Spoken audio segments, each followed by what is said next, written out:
You'll see people tapping their feet or playing with their wedding bands or maybe drinking or ripping the label off of the bottle or twirling their hair or pulling their hair.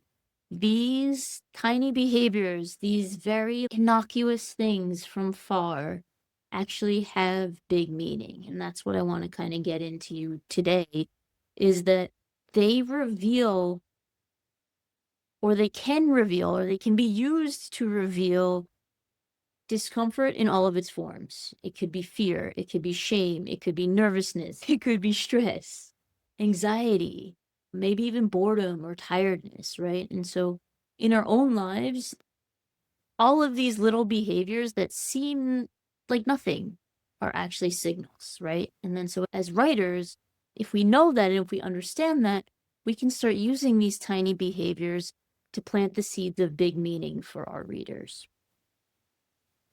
If you think about hair pulling, you think about monkeys cleaning the nits out of their little babies' hairs, you think about babies just wanting to be caressed by their mom to self-soothe, you think about thumb sucking, you think about even parrots will clean their feathers. So these are natural behaviors that have two sides to them. They have that visible component of my hands playing around. But what you don't see is the underlying why, the fear that I may be holding on to, the shame that I'm holding on to.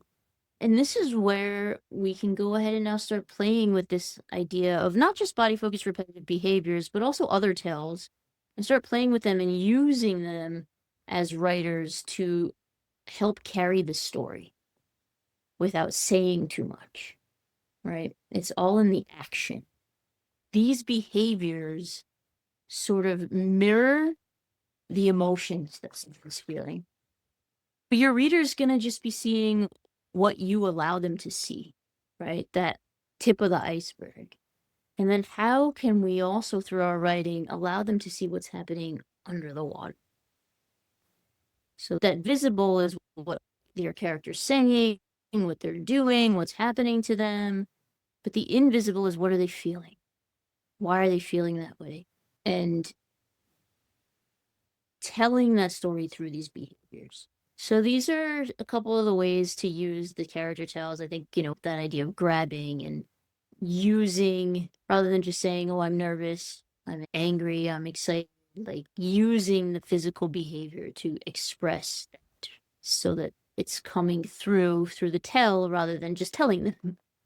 And then this idea of showing what the function of the behavior serves, right? These behaviors serve a purpose, and that purpose is to get us back to our baseline from some discomfort that's taken us off. So thinking about your character in the same way, well, like what comfort are they trying to regulate from? And what's the best way that I can give that regulation to them, right?